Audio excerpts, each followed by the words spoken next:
Mekar angsana pandang tak jemu, bunganya luruh ke dalam raga. Buku laksana lautan ilmu, dasarnya penuh mutiara berharga. Daun nipah kajangnya rapat, hidangan tetamu di Kuala Maran. Buku menyimpan berjuta maklumat, fakta, ilmu, cereka dan hiburan. Yang berusaha Puan Hajah Farizah binti Haji Ahmad, Pengarah Jabatan Pendidikan Wilayah Persekutuan Putrajaya, Timbalan-Timbalan Pengarah, Ketua-Ketua Penolong Pengarah Sektor, Pegawai-Pegawai Jabatan Pendidikan Wilayah Persekutuan Putrajaya, Pengetua dan Guru Besar, Guru-Guru dan semua penonton sekalian. Assalamualaikum warahmatullahi wabarakatuh. Salam Keluarga Malaysia. Program Bedah Buku pada hari ini menampilkan Puan Rogayah binti Talib, Pengetua Cemerlang SMK Putrajaya Presin 91.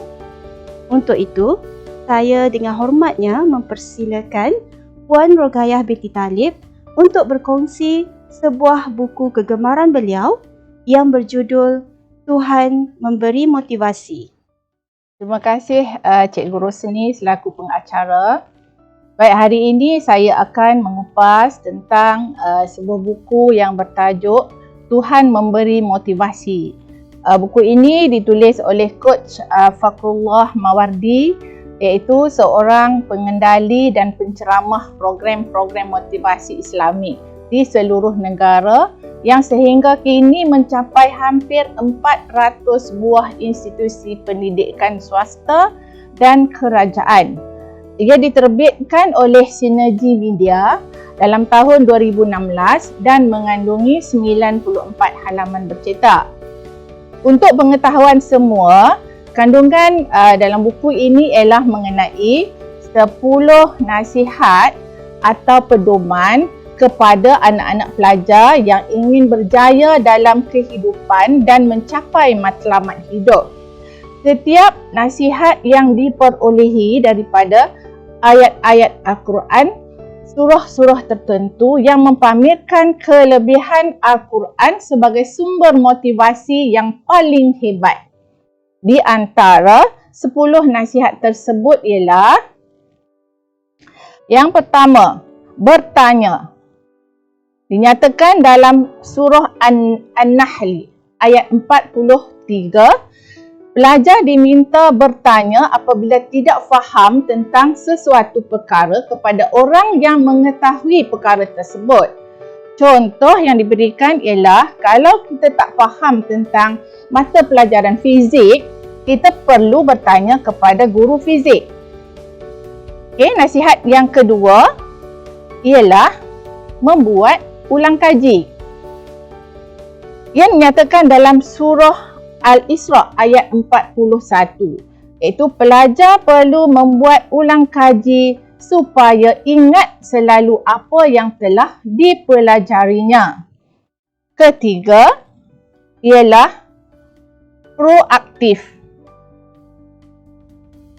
Okey, surah yang menyatakan tentang pelajar perlu proaktif ialah Al-Fath ayat 32.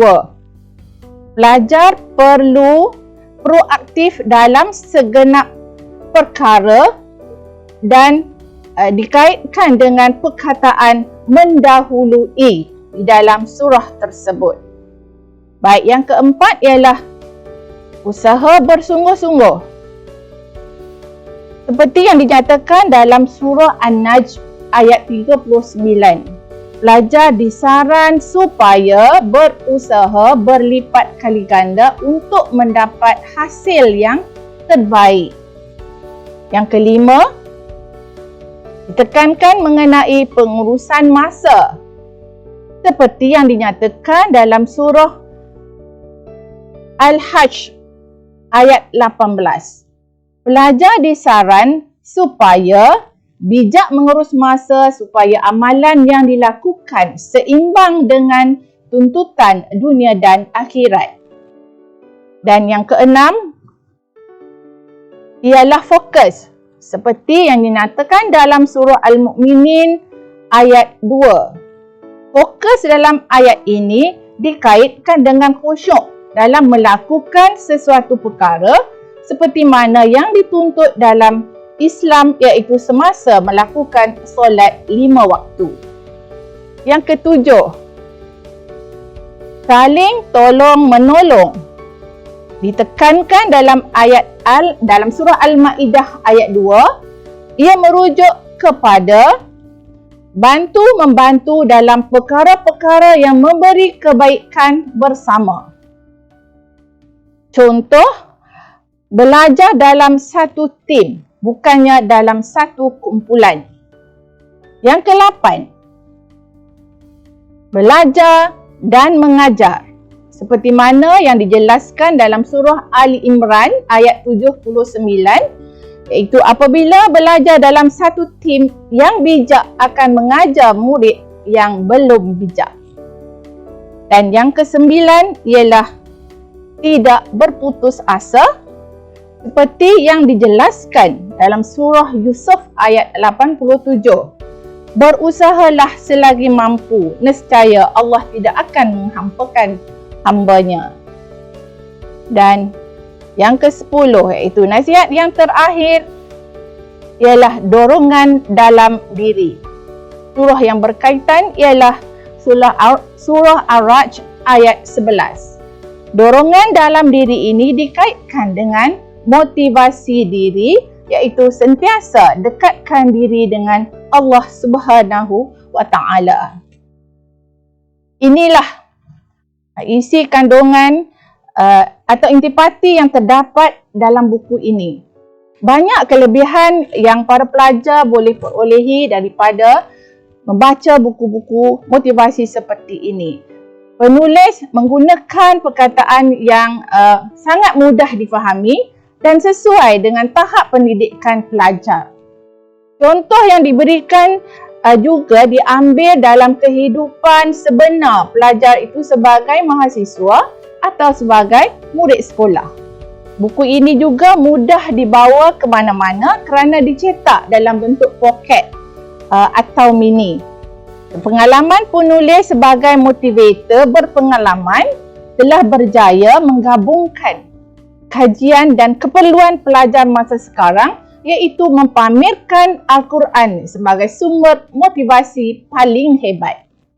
Namun ada sedikit kelemahan yang perlu ditambah baik, yang mungkin boleh ditambah baik oleh penulis, iaitu dari segi huraian, di mana huraian yang diberikan agak ringkas dan ia memerlukan penerangan yang lebih lanjut. Sekian, terima kasih.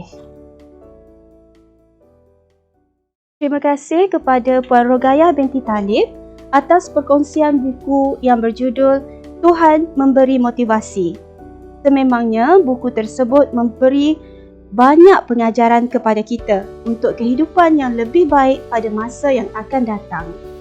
Terima kasih kepada semua yang terlibat dengan program bedah buku pada hari ini.